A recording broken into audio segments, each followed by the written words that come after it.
The news from Guyana, the region and the world. Compiled in the News Talk Radio newsroom and powered by DemeraraWaves.com. The news comes to you compliments of KFC. First, the highlights. 3 members of the Accreditation Committee for the People's National Congress Reform's upcoming Congress and internal elections have stepped down. Health workers are trying to contact HIV-positive persons who have stopped going for treatment due to the COVID pandemic. And President Irfan Ali wants Trinidadian manufacturers to lobby the rest of the Caribbean to remove trade barriers. In the region, Barbados is set to stop making street vending a criminal offense. And prison warders in Trinidad are being gunned down, and their association wants an urgent meeting with the country's prime minister. Details of these and other stories with Dennis Chabral in a moment. Is it a special occasion? Are you on a budget but still want a filling and also mouth-watering meal? Look no further. KFC is here for you at 9 locations and 6 drive-thrus, including the Amazonia Mall at Providence, which now delivers from Shore Base to Little Diamond. Call 632-0533, 6080-162, or 503-3591. KFC. It's finger-licking good. With the news in detail, I'm Dennis Chabral. Good evening. 3 members of the Accreditation Committee of the People's National Congress Reform today stepped aside over concerns about conflict of interest. They are Ganesh Mahepal, Annette Ferguson, and Carol Smith-Joseph. Sources say that they decided to step aside after concerns intensified that they have been campaigning for candidates for the position of leader. Mr. Mahepal and Ms. Ferguson have been openly campaigning for Joseph Harmon, and Ms. Smith-Joseph has been campaigning for Aubrey Norton. Sources say that a call has since been issued for nominees to replace Mahepal, Ferguson, and Smith-Joseph. A call was made at today's Central Executive Committee meeting for the General Secretary of the PNCR, Amin Ali, to also be suspended. This is because she is also a known supporter of Mr. Harmon. Health Minister Dr. Frank Anthony says that authorities are working aggressively to locate HIV-positive persons who have stopped returning to clinics for treatment due to the COVID-19 pandemic. He says that at the start of the pandemic last year, March, many services had been shut down and a number of HIV-positive persons did not go for treatment. Now, COVID has presented some unique challenges for us, because at the beginning of the pandemic, one of the things that were done was to shut down services so that people were not in contact with healthcare. And that had, in a way, a detrimental effect.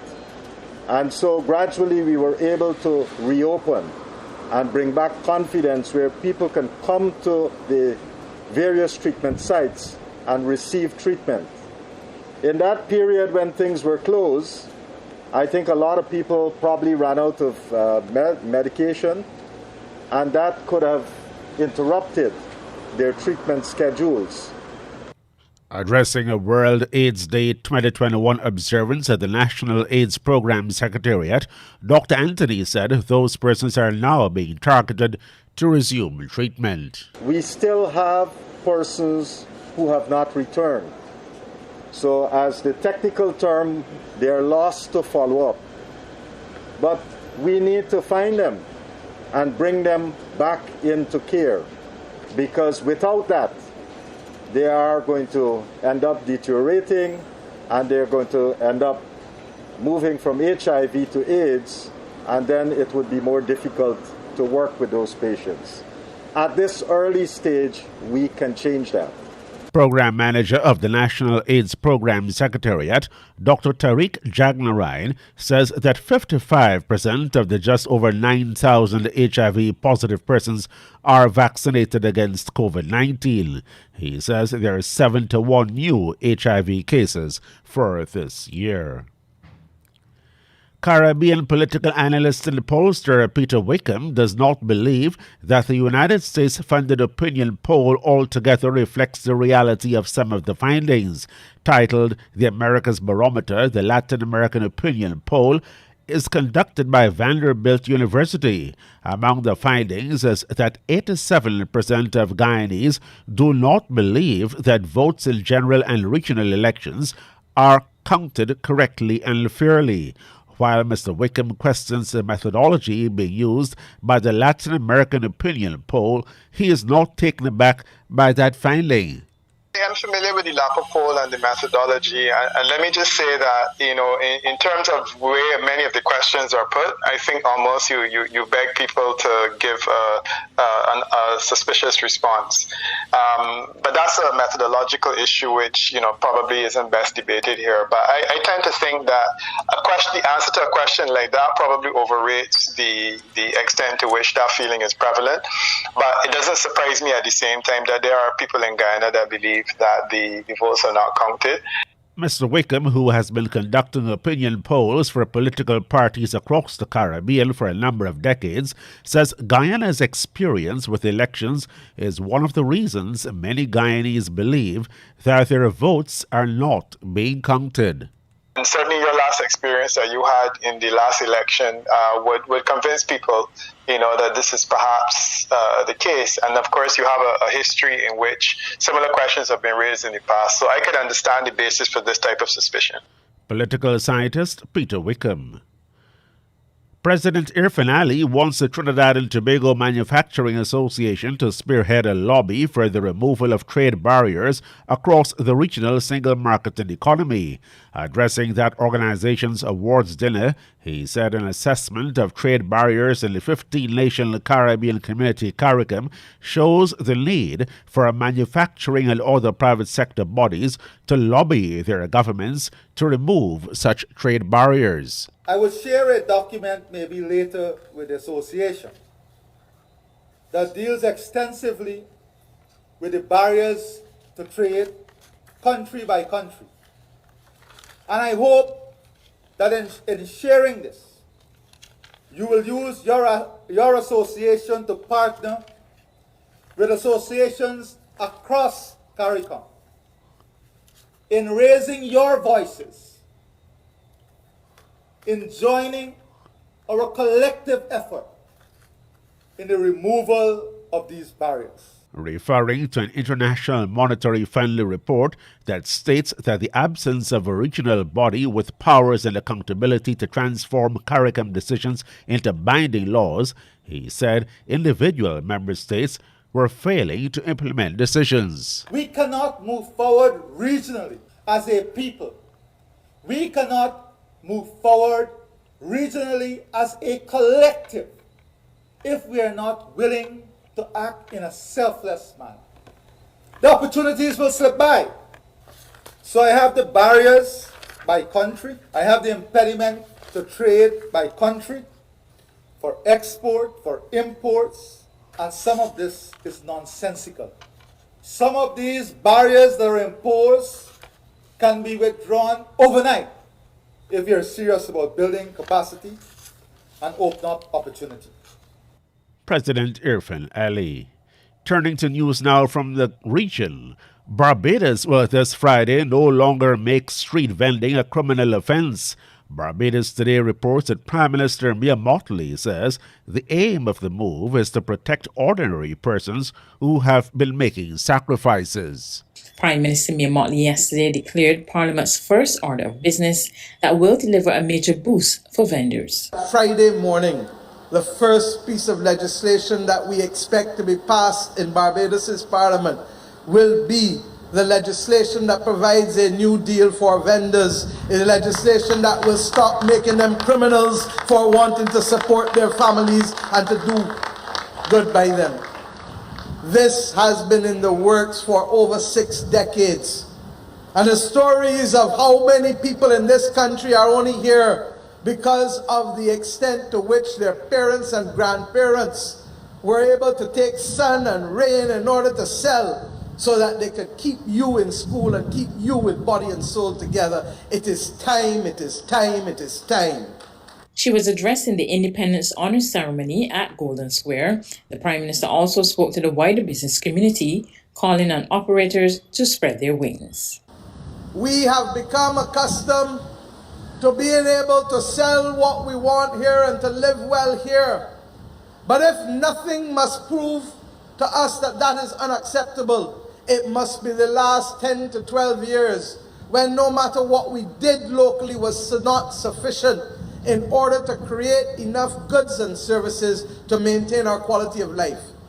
I ask us therefore to recognize, and I say to my brothers who are here, that if you see some Barbadian businessmen come in, treat them well as we have treated yours who have come here well.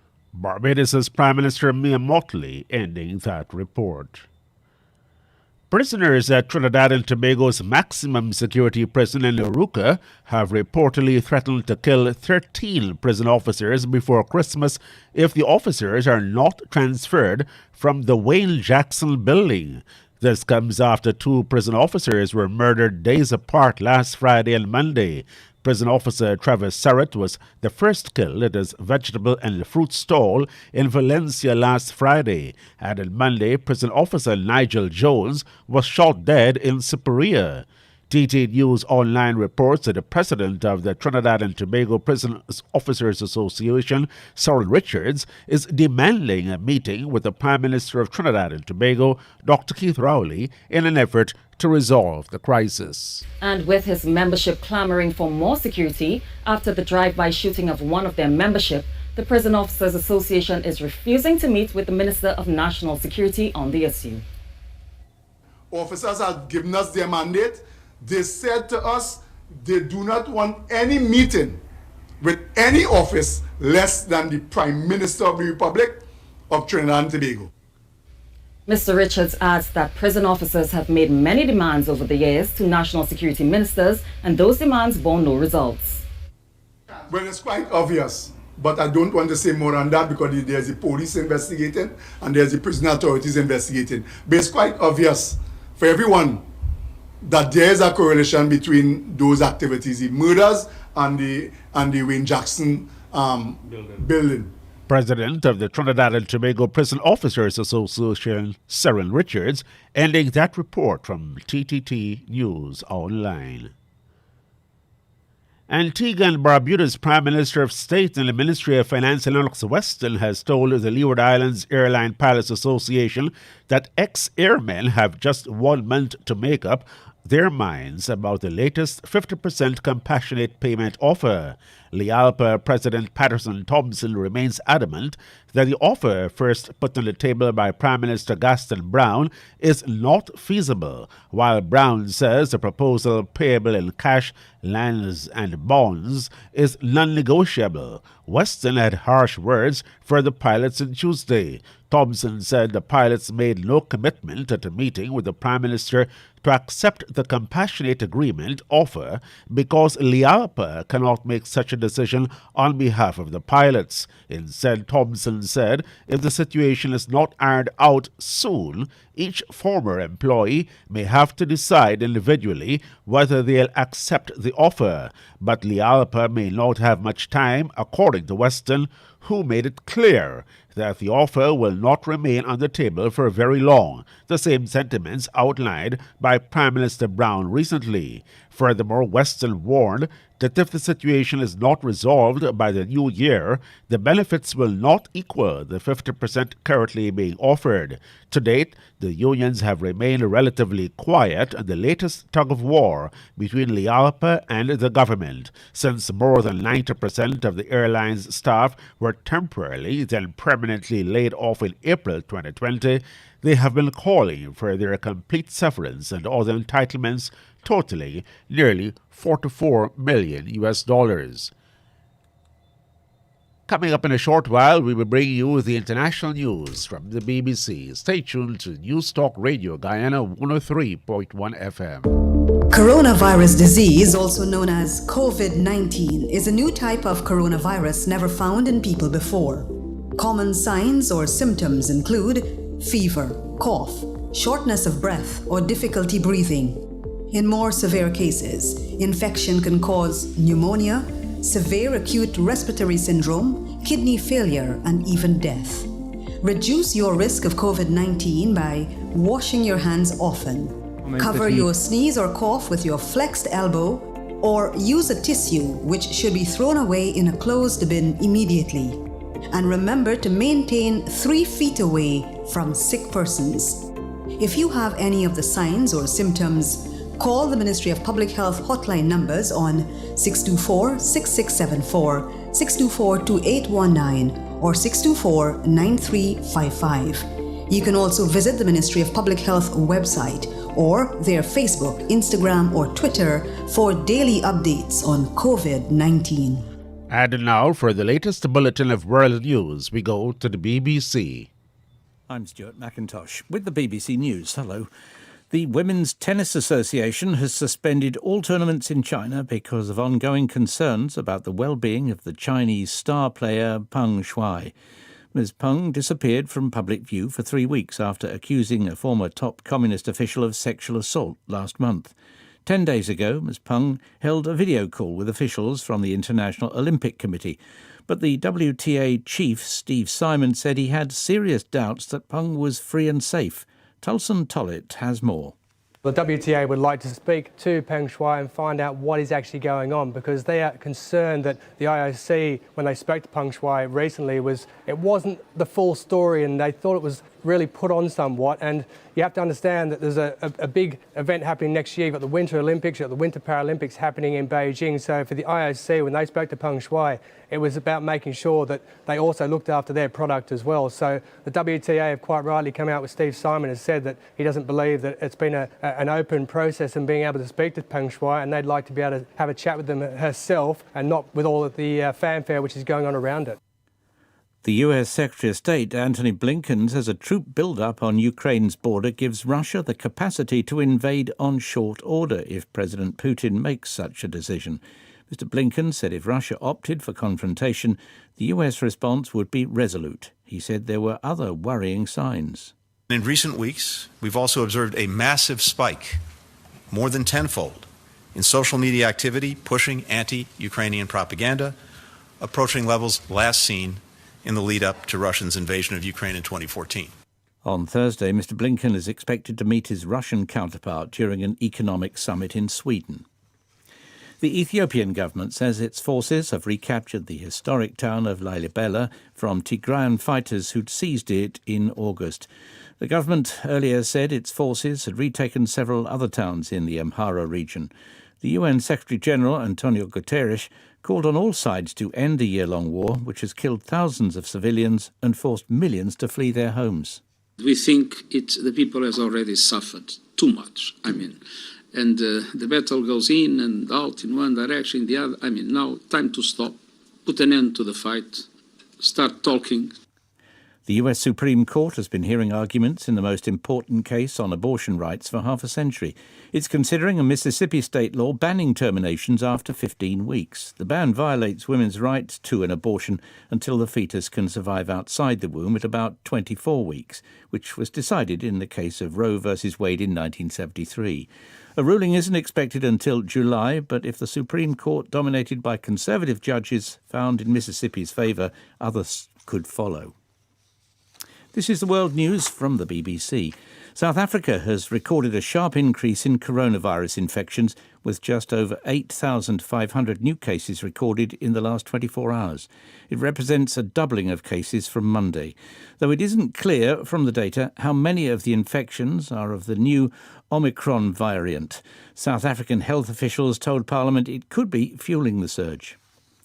Ugandan ground troops in armoured vehicles have been seen crossing the border into the neighbouring Democratic Republic of Congo to fight rebels linked to the Islamic State group. On Monday, both countries confirmed that joint air and artillery strikes against ADF rebel bases had begun in the Beni region. There's been more controversy in Libya today involving leading candidates in the coming presidential elections. While one court has cleared the country's prime minister to run, another has barred the powerful eastern commander Khalifa Haftar from standing. Here's Mike Thompson.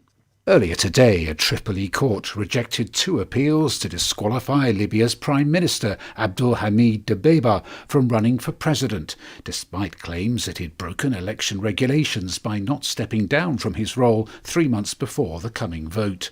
Then a court in Zawiya upheld appeals for the powerful Eastern commander Khalifa Haftar, who led the 14-month assault on Tripoli 2 years ago, to be disqualified.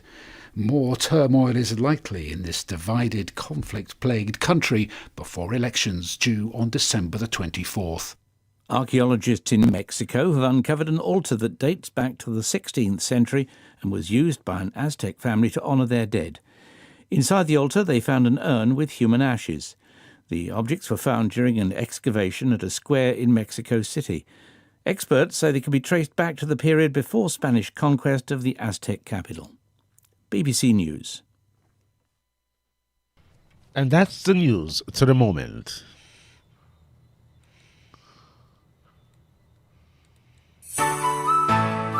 Hate to stand in lines? Don't worry. KFC has got you covered with their drive-thrus, which are open now from 9 a.m. to 10:30 p.m. at Movietown, Vlissingen Road, Mandela Avenue, Reading Hoop, Parika, and the Amazonia Mall. That's right, you can drive through at 6 of their 9 locations. Remember, their current opening hours are 9 a.m. to 10:30 p.m.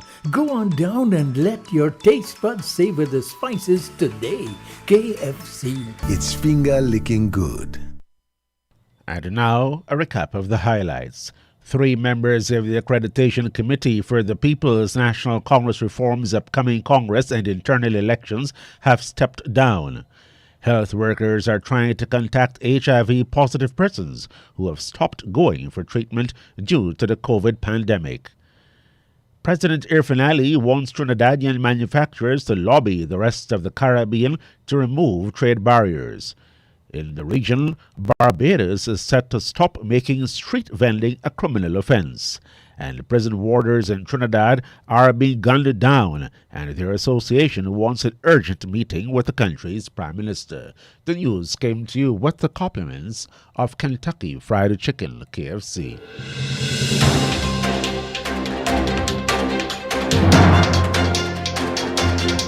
This has been the news, compiled in the News Talk Radio newsroom. For ongoing updates, visit demerarawaves.com, and you can check facebook.com/demwaves and twitter.com/demwaves.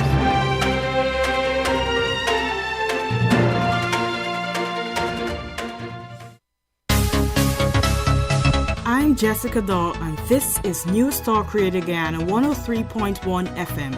Accurate information blended with great music.